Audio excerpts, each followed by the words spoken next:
Orang tua saya orang tidak mampu, ekonomi saya juga tidak baik. Mana yang saya dulukan, istri atau orang tua? Laki-laki diberi warisan 2 kali lipat warisan perempuan, lidzakari mithlu hadzil unsayain. Kenapa? Karena laki-laki menanggung nafkah dan laki-laki pula menanggung kehidupan biaya orang tua. Jadi kalau posisinya emaknya, ayahnya susah, lalu istri, anak juga tanggungan, mana yang didulukan? Tak ada yang didulukan, dikebelakangkan, karena lapar tak bisa ditunda. Itulah maka kami buat program pembagian beras, namanya SPBU. Apa kepanjangan Ustaz?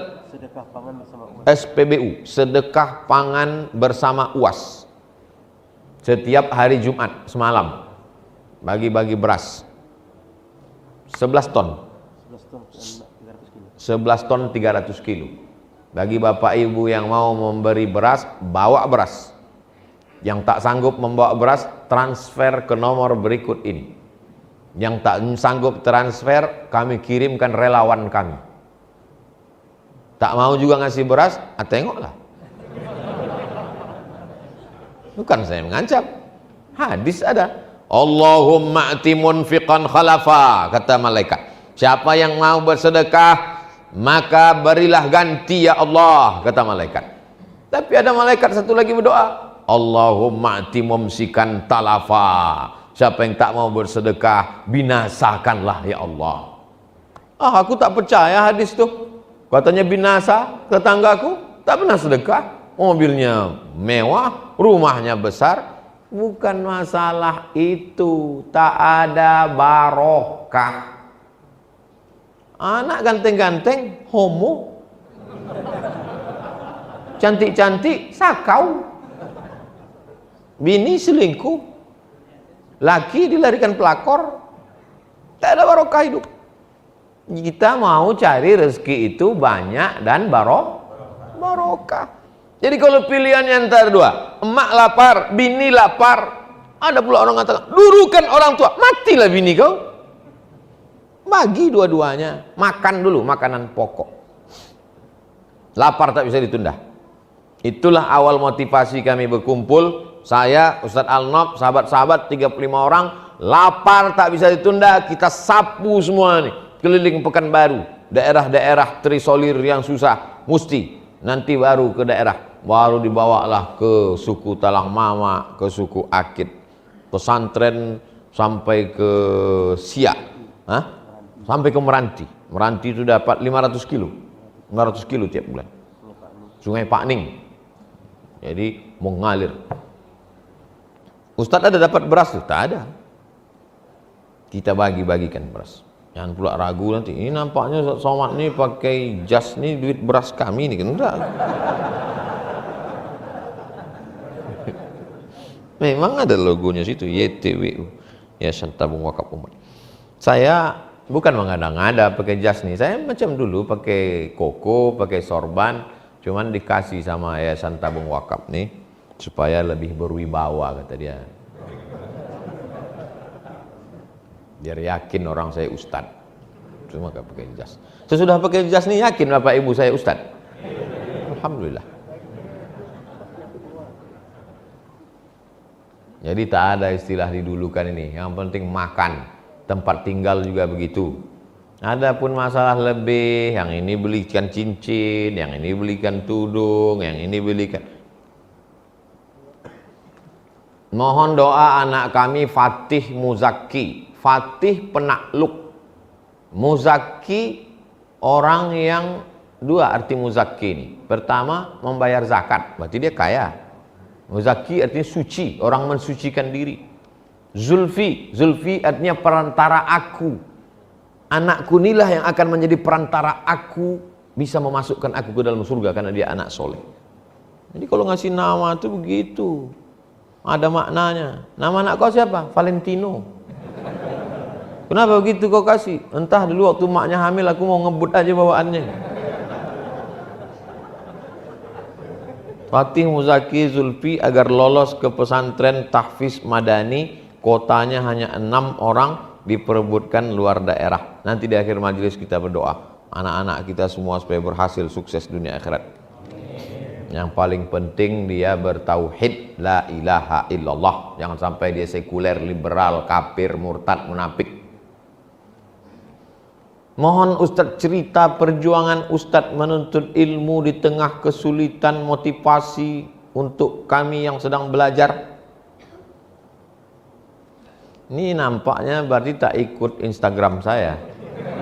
Kan udah kutulis 3 hari yang lalu. Jadi anak-anak Kairo mau ujian, dimintanya lah saya video untuk supaya motivasi belajar, kata dia. Jadi saya tak mau, saya takutnya bercakap habis itu dia tak dengar. Saya tulis supaya dia membaca dan direnungkannya. Nah, yang belum follow silakan follow. Yang sudah belum baca, nih saya bacakan. Adik-adik kelas UAS di Azhar mau ujian. Mereka minta pesan dan doa untuk motivasi belajar. 5 September 1998 aku sampai di Kairo. Beasiswaku 162 pon. 50 pon untuk sewa rumah, 50 pon untuk makan, 20 pon untuk diktat, 20 pon untuk ongkos bis, 20 pon kuselipkan di celah-celah kitab untuk uang siap-siap, mana tahu sakit mendadak. Diktat itu ku baca 3 kali. Baca pertama ku pegang diktat dengan kamus. Baca kedua ku kasih garis. Yang penting garis merah, yang hijau penting, sangat penting garis merah. Ayat-ayatnya ku hafal, hadis-hadisnya ku hafal, ucapan-ucapan ulama ku hafal, ku baca 3 kali. Baca ketiga ku buat ringkasan, tapi hanya rumus-rumusnya saja. Ringkasanku jarang dipinjam orang, karena yang paham isinya aku saja. Aku mesti lulus, karena kalau aku tak lulus beasiswaku putus 25%.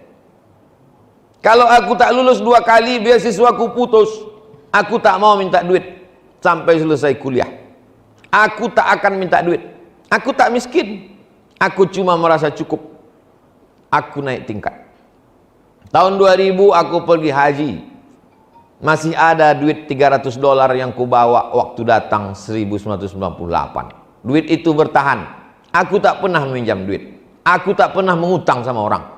Dipukul ombak di empas gelombang aku sampai di Makkah. Di bawah hotel Hilton aku jumpa seorang ustadz terkenal. Kusapa dia, hidungnya saja yang menyahut. Aku sakit hati.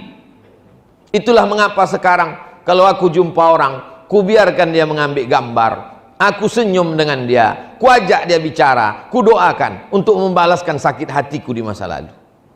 Tak ada orang memberi aku nasihat. Aku menasihati diriku sendiri. Aku mesti selesai S1 4 tahun. Aku mesti selesai S2 2 tahun. Aku mesti nikah dengan duitku sendiri. Aku mesti S3 2 tahun.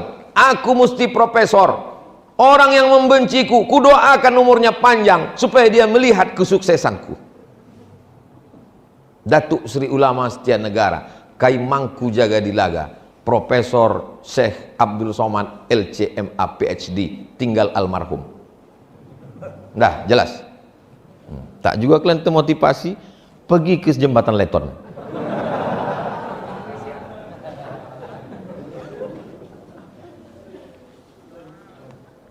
Semoga Ustadz sehat selalu, amin.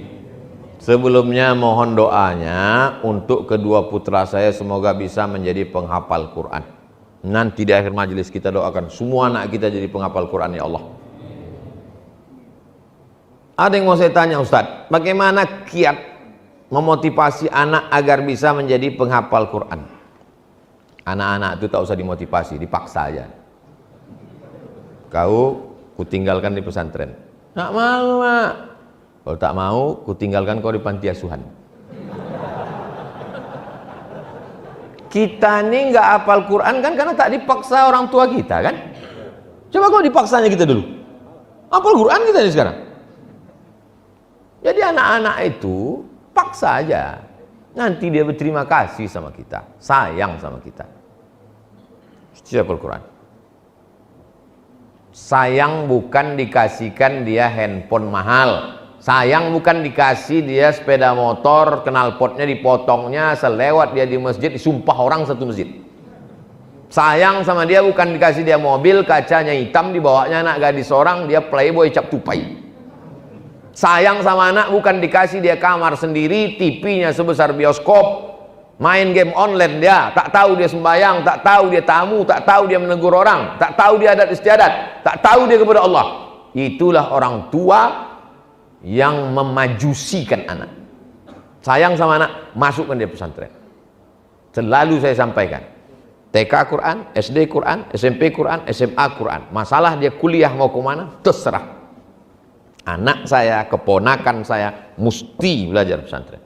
Saya mengantarkannya ke Ihsan Boarding School. Kau mesti di sini nak, anak adik saya.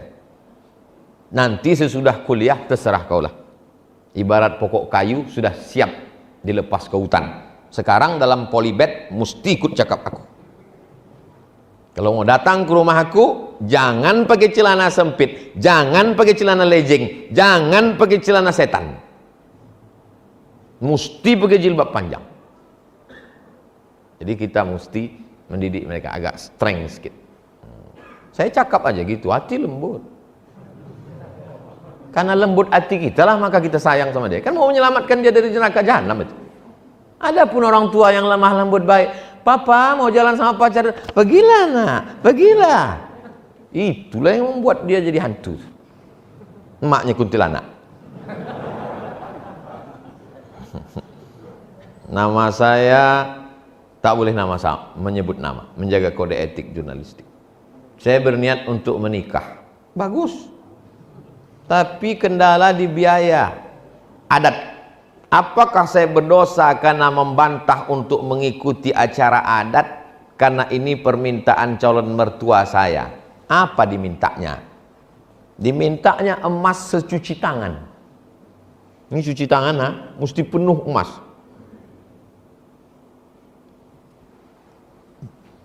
Adalah jumpa saya ibu-ibu di Masjid Ar-Rahman.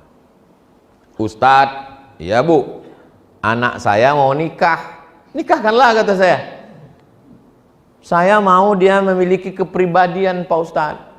Mobil pribadi, rumah pribadi. Jadi anak itu sekarang, ya saya biarkan aja pacaran dulu.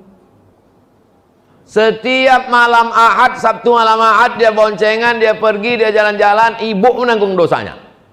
Dosa apa Pak Ustadz? Cuman makan bakso kok.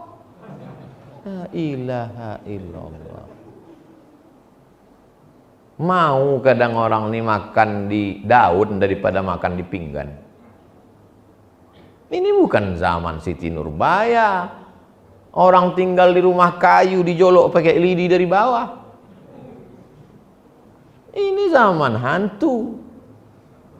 Maka kalau kita biarkan anak kita ini, dia akan jadi gondoruo pacaran sama kuntilanak. Anaknya tuyul. Nikahkan. Iyakunu fuqara. Kalau jantan yang datang itu susah, kasih dia modal bantuan.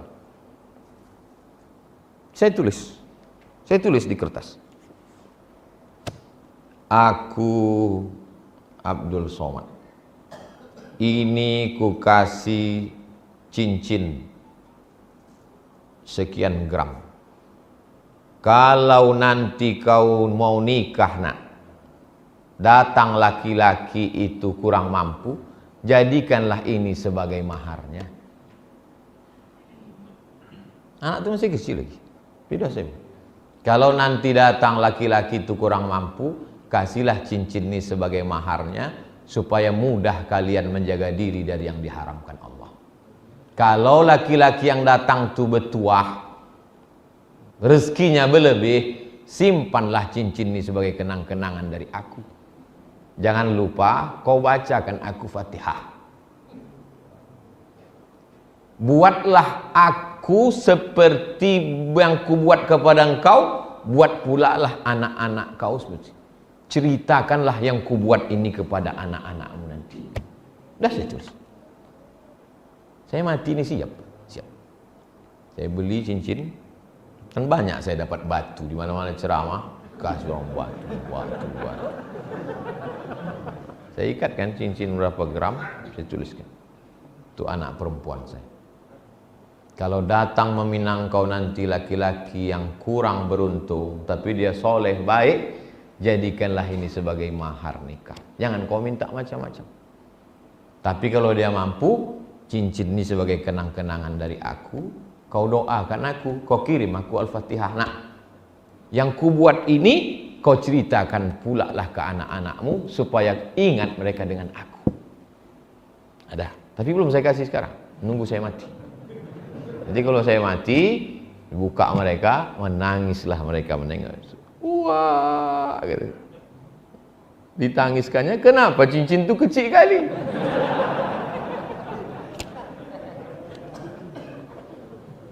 Bapak-bapak, ibu-ibu yang memahalkan mahar karena hanya untuk dunia, berzina dia, sesudah hamil baru dinikahkan dengan paksa, hidup sekali.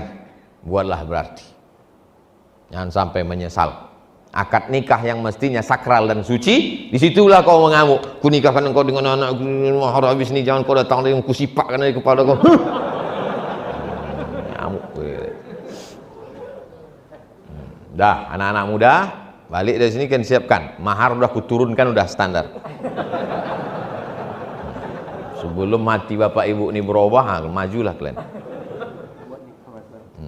Insyaallah Yayasan Tabung Wakaf akan membuat nikah masal nanti. Anak-anak muda kalian pinang, jangan kalian minta bawakan pinang sama saya, nanti saya diterima bapak ibu nih. Ala hazihin niyah wa kulli niyatin shalihah. Al-Fatihah. A'udzu billahi minasy syaithanir rajim. Bismillahirrahmanirrahim. Alhamdulillahi rabbil alamin. Ar-Rahmanir Rahim. Maliki yaumiddin. Iyyaka na'budu wa iyyaka nasta'in. Ihdinas siratal mustaqim. Siratal ladzina an'amta 'alaihim ghairil maghdubi 'alaihim waladdallin. Amin. Allahumma salli ala sayyidina Muhammad wa ala ali sayyidina Muhammad. Assalamu alayka ya Rasulullah. Allahumma inna natawassalu alaika wa sanassalu ilaika bisirril Fatihah. Kami mohon kepada engkau dengan kemuliaan surat Al-Fatihah, wa bijahi nabiyika Muhammad sallallahu alaihi wasallam, dengan kemuliaan Nabi Muhammad sallallahu alaihi wasallam, an taqdi hajatina, tunaikan segala hajat-hajat kami ya Allah, wa tuballigh maqasidana, sampaikan maksud-maksud niat baik kami ya Allah. Ya muyassir kulla asir, engkau memudahkan segala yang sulit, fayassir lana umurana umurud dunya wal akhirah, mudahkan urusan dunia urusan akhirat. Allahumma la sahla illa ma ja'altahu sahla wa anta taj'alul hazana idza syi'ta sahla. Allahumma ja'al abna'ana wa banatina min huffazil Qur'an wal hafizat, jadikan anak-anak kami menjadi para penghafal Quran. Allahumma faqihhum fid din, dalamkan ilmu agama mereka. Wa 'allimhut ta'wil, ajarkan mereka pemahaman Quran yang benar. Allah maftah lahum futuhal arifin, bukakan pintu hati mereka untuk beramal soleh dengan ilmu yang sesuai ahlu sunnah wal jamaah ya Allah. Wahfazhum min kulli su' wa syar, jaga anak-anak kami dari segala perbuatan tercela. Allahumma dafa'anhumul ghala wal waba wal fahsya wal riba wal zina wal munkar. Selamatkan anak-anak kami dari riba, dari narkoba, dari zina, dari LGBT, dari perbuatan keji dan mungkar. Allahumma rzuqnal istiqamata ala syariatil gharra wa tariqatil bayda. Berikan kami istiqamah dalam agama yang benar ini ya Allah. Allahumma jma'na ma'al habibil mustafa fi jannatikal ula. Satukan kami dalam surga Jannatul Firdaus bersama Nabi Muhammad sallallahu alaihi wasallam. Allahumma khtim lana bi husnil khatimah wa la takhtim alaina bi su'il khatimah. Rabbana atina fid dunya hasanah wa fil akhirati hasanah wa qina adzabannar. Wa sallallahu ala sayyidina wa maulana Muhammad wa ala alihi wa sahbihi wa sallam walhamdulillahi rabbil alamin. Taqabbalallahu minkum minna wa minkum taqabbal ya karim. Terima kasih perhatian Bapak Ibu, mohon maaf segala silap, salah cakap tak berkenan di hati dan lain sebagainya. Kita jaga